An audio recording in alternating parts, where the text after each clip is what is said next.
Hello, hello, hello, and welcome to another special edition of Survivor Debrief and another exit interview coming this way. And today we have the enigmatic, the man of mystery himself, the amazing performer. It's Don Roberts. Oh, I'm sorry, it's Don Rogers.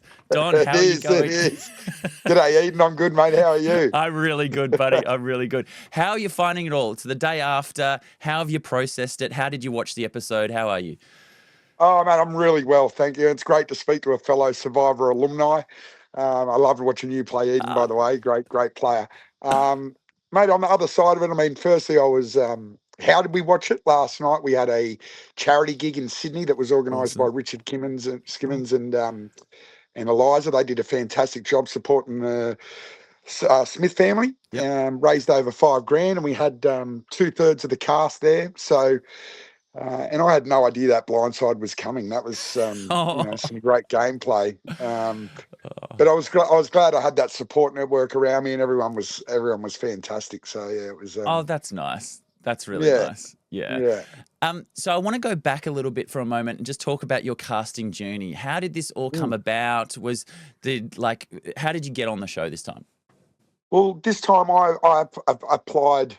Not every year, but probably every couple of years, I've put an application in, and on one of those I got pretty deep into it, and they said, I think it was only a year after Matt had been on there, and they loved my character and said, it's not a no, it's just a not yet, and then fortunately I had the casting department reach out to me on socials, and obviously with the country vibe music that we play and that sort of outlaw vibe that we've got with with this year's series being theme redemption, I just thought it was, what they say, if the cap fits, Eden. So, and it all came about, pretty quickly. Went to the, the screening processes, and next thing you know, I'm sleeping in the dirt in Samoa. You're there. You're in Samoa. It's amazing how quickly it happens. Now, obviously Matt had played before. What advice did he give you? Did he sort of sit you down and be like, okay, bro, this is how you're going to do it? Well, he did. And I was saying to someone in a previous interview, like, I thought I was going into Survivor with my eyes open, what to expect. Matt gave me a few tips on the social game, which went completely out the window. Like those first few days, it took me, I felt like at day 14 when I got voted out, I felt like I was just starting to find my feet. It took me like a couple of weeks, and it was but such good gameplay from Keely. I mean, wow, what a blindside. Even people there were probably, I don't know, over 100 people at the event last night, and I was so grateful to have the 2/3 of the cast were there. Some other fellow alumni were there, Miles and Kim George and Farris, and it was just great, and we've all got that connection, Eden. I mean, we've never met personally, but I can tell, it's that trauma bonding. Exactly right. It is. So yeah, it was what an amazing journey, I'm just so grateful for it. And, a little disappointed. Obviously. I'm a little disappointed in the way I sort of, sacrificed my social connections early. I was just too. I don't know what happened. I went in with the idea to connect, and I got too fixated on the survival element. I've got to get shot. I've got to go, and that's all. I was just. It's funny how your mind works when everything's stripped back. Yes. You go to this sort of default mode, and it's so funny. You can do so much prep, but once you're actually out there not eating, not sleeping and stuff, you go, okay, what are the basics that I need to do? And it is really hard to get your mind back in the game. But we did see this journey of you that you started off this way, and then you sort of reset. You got a couple of votes on you. You go, man, I need to change how I'm doing this. And we could see you really start to go, okay, I'm talking to the girls now, I'm building this. But it did sort of feel like at this point it was like, oh man, so many things are already locked. Late. Yeah. Well, we know that Survivor 101 is, if you don't know what's going on, chop wood, Don. You got to chop wood. What is Survivor 102? Oh, connect. Yeah. Don't be interesting, be interested, So good. Be interested in other people. And I sacrificed. And it wasn't a conscious thing. I just, by the time it sort of gelled to me, I think, I'd rub people up the wrong way, but it would be great to have hindsight for foresight, wouldn't it? Yeah, I know. I do. Tell me about it. I know exactly what you mean. And so that probably at the start of the game, you could see that, okay, I'm pushing back a little bit and there's a few things that are not sort of connecting with people. And that was really hard. But we did feel like you sort of got in with Mark, and Mark and you had this nice little connection. Could you talk to us a little bit about you and Mark's relationship? Yeah, well, firstly, I've got tremendous respect for Mark, the way he plays the game. He's such a tremendous strategical player, you know. He's very good at the game. And as soon as I connected with Mark on day one, I sort of just whispered in his ear on the beach. We weren't even at camp yet. We're walking to camp. And I said, Mark, I really want to work with you, man. I love the way you play, you know. And Great. he's like, oh, thank you, man. And then I just wanted to plant that seed. And how the corn chip cartel came about. Love it. You didn't actually see on the edit. You see Mark wearing a poncho. Yes. And I had a poncho with me as well. So that makes more sense. When we were both wearing the poncho, I said, well, what can we call ourselves? And I was like, you know, what's from Mexico? We got corn chips. We got, you know, sombreros, the Sombrero Club, you know, and I'm just rattling off all these names. And then it started as the Corn Chip Mafia. Yep. And then I was like, no, the Mafia's Italian. We've got to be the Corn Chip Cartel. So good. that's how that, you know, that fun little name came about. But that was a genuine alliance, you know. Like I've got a tremendous friendship with Mark and Caleb that you know, that'll be there for a long time. That's so good, mate. Now it became a little bit of a theme throughout the season that every time there was a challenge, you were on the mic saying, "Hey, this is what I do every day. I'm so good at this every single day." But ironically, when you got those opportunities, you did dominate. You backed it up. There was those, especially this last one. They had a huge lead, it seemed, and you came back to within seconds of not grasping it.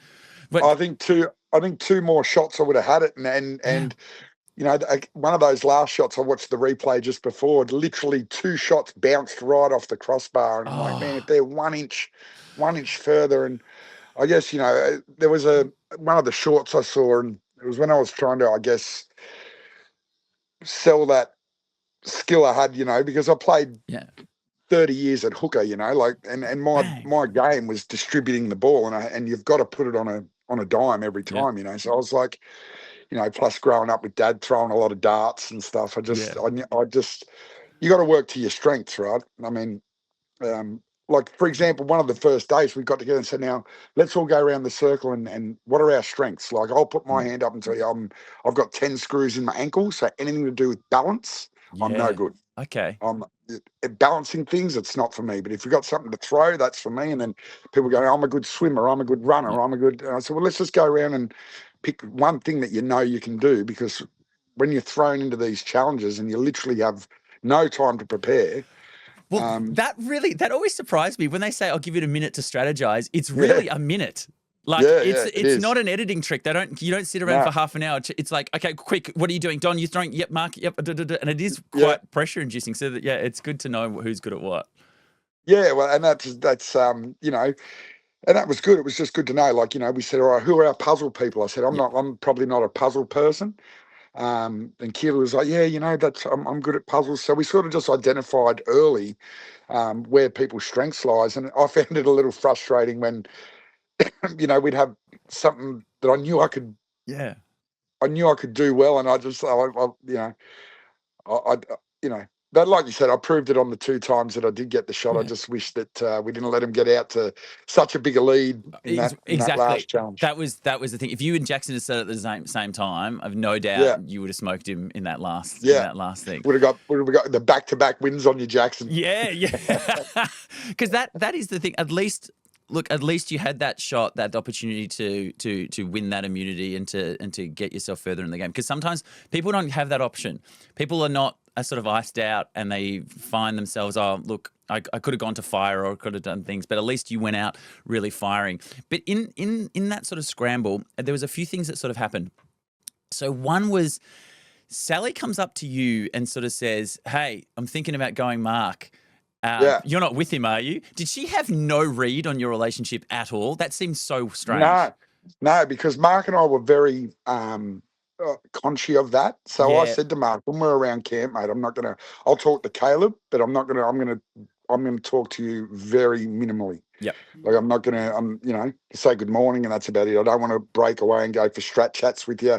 That was all very strategic, just to throw that smoke screen, if you like. So Sally, I don't think she did have any idea, and she was trying to play a big game too. And my hat goes off to Sally; she's a wonderful lady as well.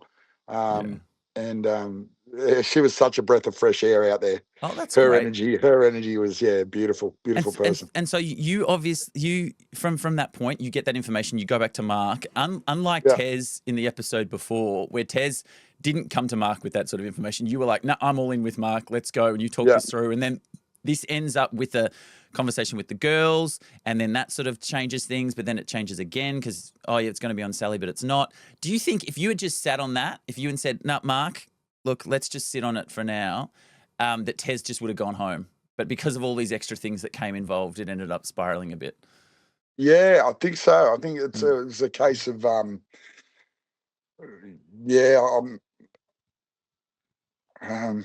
do I answer that? Yeah, it's hard. It's really hard. Yeah, I'm still trying to.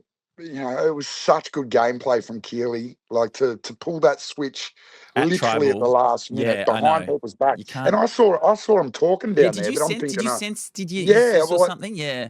I sensed it out the corner of my eye, but I had no idea that that it was my name getting bandied around. I thought maybe they were switching it up between, Tez and Sal. I go, no, let's go Sal. I didn't know. So it was. Did anything ever come up when you're looking at sort of the tribe breakdown after the swap? Did it ever come up that like maybe you, Caleb, Tez, Rich, and Lyndall could be the 5? And you could sort of put pressure on the Mark, Sally, Faith, and Keely. You could have the majority, but did that not sort of gel? It did, and I was thinking about that because everyone wants to build a resume out there, and you want to get big scalps on there. So I was going to end up. I mean, at the end of the day, Eden, and mate, there can be only one sole survivor. So if you're there long enough, there's 23 other people going under the bus. They're all going under the bus. You know what I mean?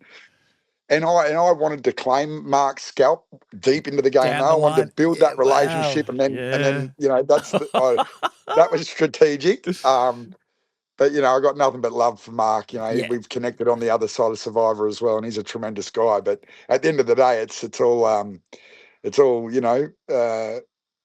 cloak and dagger out there. You know what I mean? 100%. Everyone's got an ulterior motive. 100%.